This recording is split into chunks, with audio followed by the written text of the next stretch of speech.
Yesus juga pada akhir sebelum dia naik ke surga, dia berpesan kepada murid-muridnya, juga kepada mereka di dalam Matius pasal 23 ayat 19 dia berkata, karena itu pergilah, jadikanlah semua bangsa muridku dan baptislah mereka di dalam nama Bapa, Anak, dan Roh Kudus. Ya, itu pesan mereka, dan itu dilanjutkan oleh gereja pada saat ini dengan sakramen baptis, dalam sakramen baptis. Ya, jadi melalui pembaptisan orang diterima di dalam gereja Katolik, kemudian melalui baptisan ia dibebaskan dari dosa asal, ya, sebagai tanda pertobatan dan pembaharuan dalam hidup, seperti saya sudah ucapkan tadi ya.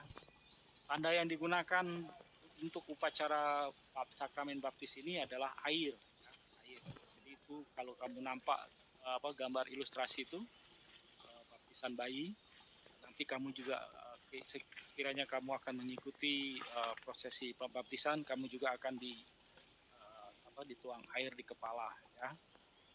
Nah, itu adalah tanda untuk membersihkan dari dosa-dosa dan memberi kehidupan baru dalam Kristus. Oke. Kemudian berikutnya sakramen Ekaristi.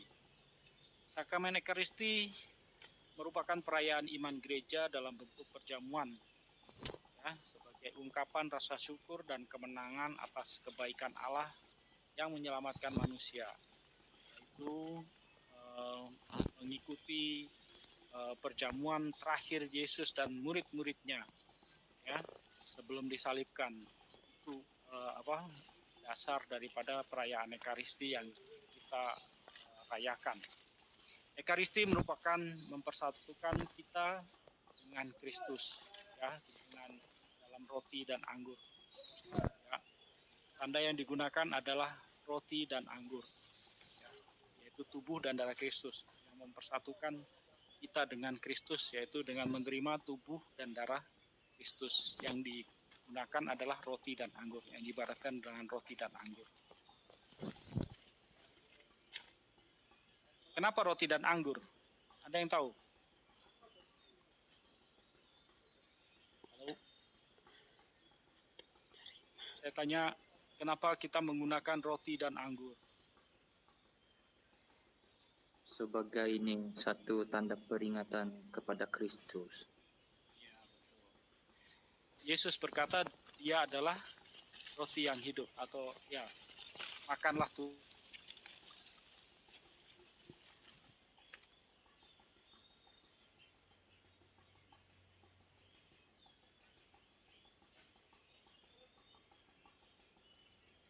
Tak ada suara lah.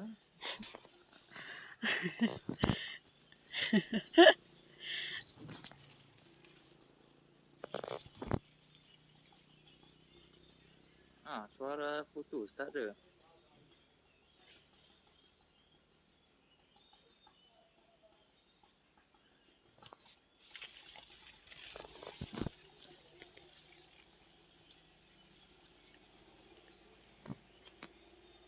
Oke, sekarang boleh? Boleh, sudah ada. Boleh. Sekarang. Terima kasih. Oke, tadi sampai di mana? Mengenai roti dan anggur. Ya, Yesus bilang, akulah roti hidup. Ya, barang siapa makan roti ini tidak akan mati. Dan anggur adalah darah dari Yesus. Inilah darahku, ya. Itu waktu kalau kamu ikut acara di dalam gereja atau Ekaristi, pada waktu padri akan mengangkat cawan anggur itu, dia akan sebutkan, inilah darahku yang tertumpah bagimu, ya, ingatlah akan daku.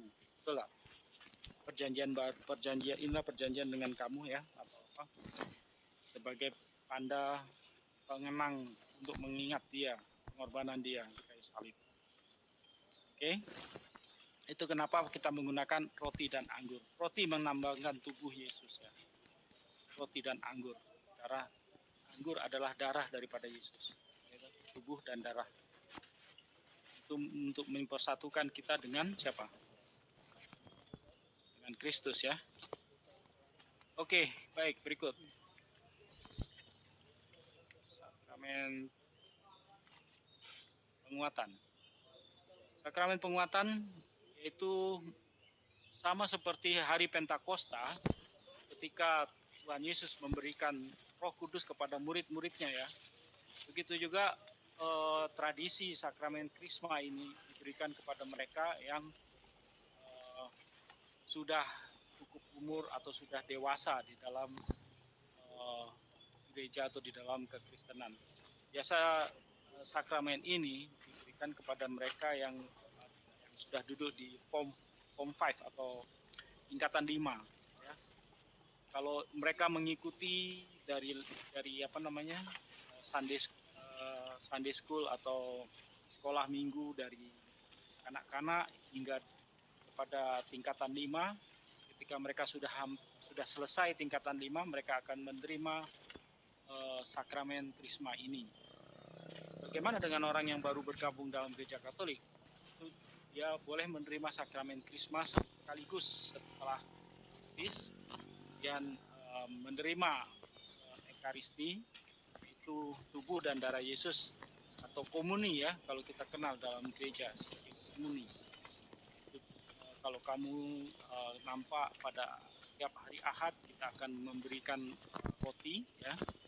Tapi pada waktu kamu pertama kali menerima sakramen Ekaristi itu, kamu akan juga menerima anggur. Ya. Roti itu dicelup dalam anggur, baru dibagi ke kamu. Itu Ekaristi. Oke. Sakramen Krisma ini sama seperti kamu menerima Roh Kudus. Tujuannya apa? Yaitu untuk menguatkan kamu dan memberi bimbingan pada kamu selalu dalam hidup kamu supaya tetap setia